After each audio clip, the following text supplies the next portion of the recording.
Interesting new information tonight about why the U.S. government has shut down 19 embassies across Africa and the Middle East and extended those closings of those embassies all the way through this week. They're saying those 19 embassies will not be open until the weekend at the earliest now. The New York Times says tonight that the reason all the embassies got shut down was the intercept of a direct communication of some kind between this guy, Ayman al-Zawahiri, the head of al-Qaeda, and this guy, who is the head of al-Qaeda in Yemen. That, of course, is the most active and most people think the most dangerous chapter of al-Qaeda now. The U.S. government intercepted a communication, apparently, about some attack or attacks that were apparently timed to right now by intercepting a communication between these two men.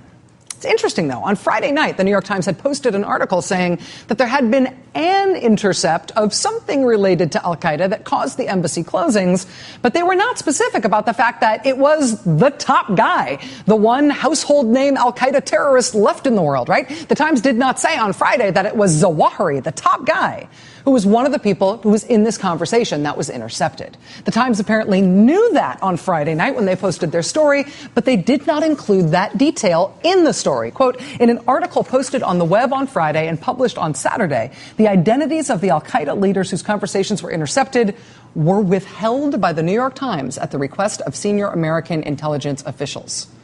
So the Times reporters knew, but they didn't say in the article because the government asked them not to say. Then on Sunday, reporters from McClatchy wrote about the same intercept and the same threats, and they went ahead and printed the guys' names. Quote, after the government became aware of this article, the McClatchy article, the government dropped its objections to the Times publishing the same information. It is kind of ridiculous that everything we know about national security we know because of leaks. That is the way our government communicates with us about counterterrorism and national security issues broadly, even just law enforcement to a certain extent. It's anonymous sources titrating information carefully to reporters in a way that is half managed and half chaos, and nothing is ever official.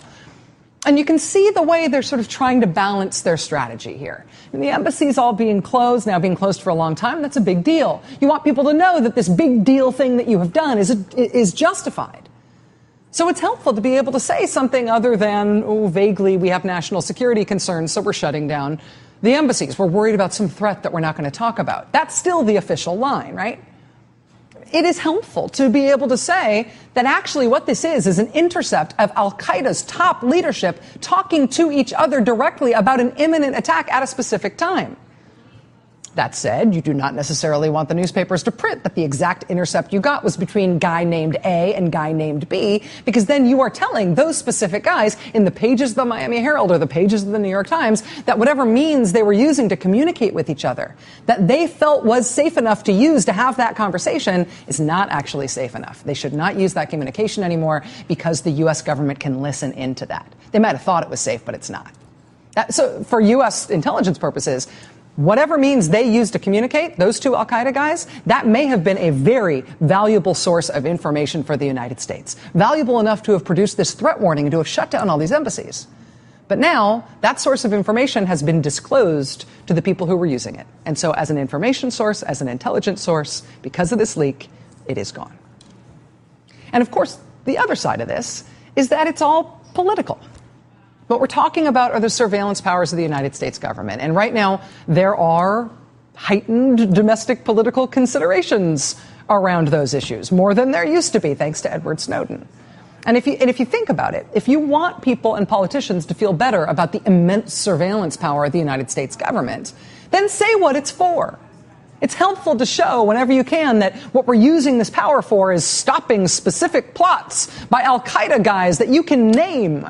Right? When you're just talking in the abstract about the power of the government to spy, that power is less appealing in the abstract than when you think about the government deploying such a power against bad guys.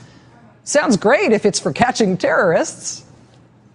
That change in feeling about the government's power, depending on what the government is using that power for, that change in our feeling about these government powers is a quantifiably observable thing. Look at this. This is just from a couple of weeks ago. This is fascinating. Pew Research Center surveyed Americans and asked them this question. Do you favor the government collecting metadata from all communications in the United States?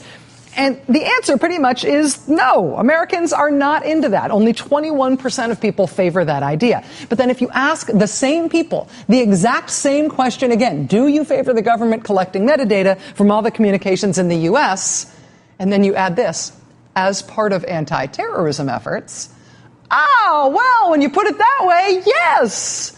Yeah, that doesn't sound like such a bad idea. Support for the exact same activity by the U.S. government jumps by 17 points.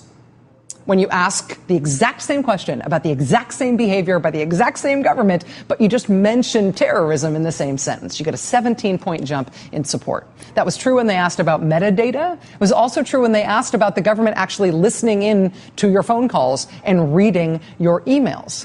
This was the question. Look, do you favor the government taking not just the metadata, but the actual recordings, the actual text of almost all communications in the United States? You ask Americans that and they say, no, we do not like the idea of the government doing that. Only 16% of Americans say, I think that's a good idea. But if you ask exactly the same question, exactly the same, phrased exactly the same way, but then also at the end mention, it's part of anti-terrorism efforts. Just mentioning terrorism, that makes the support jump 8 points.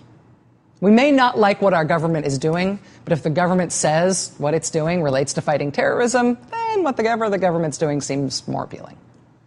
So if the government's feeling heat for its massive secret surveillance power that we only find out through leaks and whistleblowers, politically it can help to link the exercise of that government power, that raw capacity, to this fight that we all want the government to win against terrorists.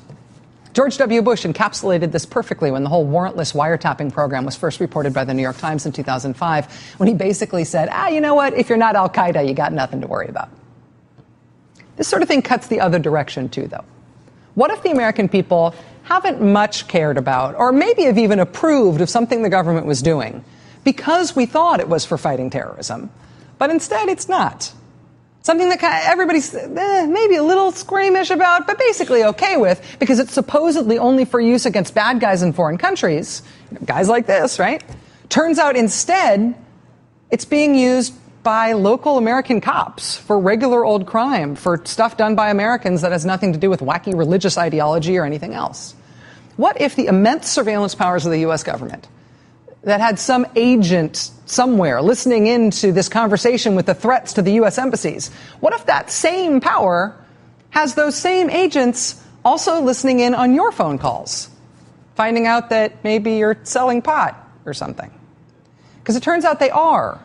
They are using the same stuff that they're using to track terrorists to also work on domestic crime. There's been a flurry of recent reporting, the San Francisco Chronicle, the New York Times, and most intriguingly today in Reuters, about the fact that tips derived from NSA mass surveillance are being handed over to domestic American law enforcement through agencies like the DEA for things like regular old non-terrorist American crimes committed by Americans. According to Reuters, a secretive DEA unit is funneling information from intelligence intercepts to authorities across the nation to help them launch criminal investigations of Americans. Reuters also reporting that law enforcement officials are getting trained that once they get these tips from NSA surveillance and other places, they should cover up that the information that they got came from any of those surveillance programs. They should instead pretend that they got the information through traditional legal law enforcement means. They should launder the source of the information. These guys did not get the information through traditional law enforcement means. They got it from the thing that we've all been thinking they're only using against terrorists, except they're supposed to be pretending otherwise. Eek. Joining us now is John Schiffman. He's a correspondent with Reuters News Service. It is his reporting that brought this program to light. Mr. Schiffman, thank you very much for being with us tonight. Thanks for having me. So how does the DEA, a domestic law enforcement agency in this, operating in this context, have access to this information that is only supposed to be about foreigners? How does this work? Well, there are 4 ways that the Special Operations Division, which is a unit of DEA, gets this information. The first way they get it is through passed along NSA intercepts. The second way they get it is from regular informants. The third way they get it is from a large database of telephone and internet data collected inside the United States. And the fourth way is through wiretaps from one investigation and applying it to the next investigation. And what they do is they pass these tips along to agents in the field. When the agents or police make arrests, say a traffic stop, they'll pull somebody over for speeding or for a taillight that's out on a pretext. And then after the person is arrested, they won't tell them the true reason why they were pulled over, what the original source of the investigation was. If that is, I recognize that that's not unique to this Special Operations Division of the DEA, as you documented in your reporting for Reuters, that law enforcement sometimes does this to essentially launder the original source of what leads to a prosecution. But in that case, how can a person fully defend themselves if they're not able to follow the information and the accusations against them to their source? Well, law enforcement has a term for this. They call it quote, parallel construction. And it is designed to hide the evidence. And the problem is not so much the probable cause and why someone might have been pulled over. The problem occurs if the case goes to trial and a defendant has a right to see that evidence in pretrial discovery that's against them, any evidence against them at trial. And they may not know about potential exculpatory evidence that might show innocence, that might show excuse, that might show entrapment, might show any number of reasons why they ought to be able to put up a decent defense.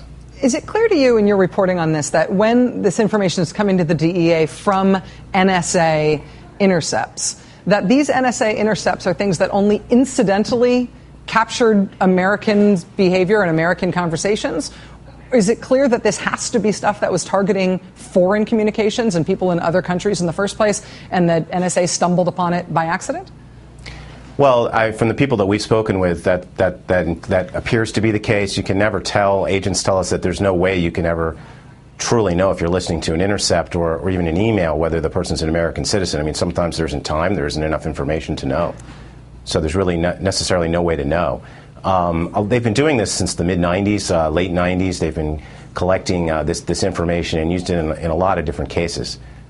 At one point in your report, you say that the Special Operations Division of the DEA is still a very highly classified part of that agency. Its precise location not being revealed, its budget being secret.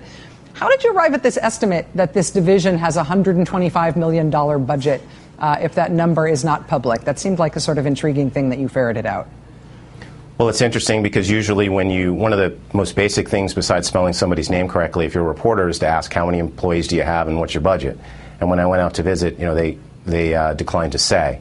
And just did a Google search of Special Operations Division, DEA, which, by the way, is very well known for its work in all sorts of international drug cases and in coordinating other cases. The SOD isn't a secret, but this work that we wrote about certainly is. So I just did a Google search, and someone who works, a senior person in SOD, had it posted on their LinkedIn site, on their LinkedIn posting. I work at an agency that has a $125 million budget? Yes. Wow. Smooth move. And have 300 employees. Nice. John Schiffman, correspondent with Reuters. Thank you for your reporting. Thanks for explaining it to us tonight. I appreciate your time. Thanks a lot. Thanks. All right. There has been another hiccup in today's news for the most profitable business in the history of the universe. Stay tuned for that.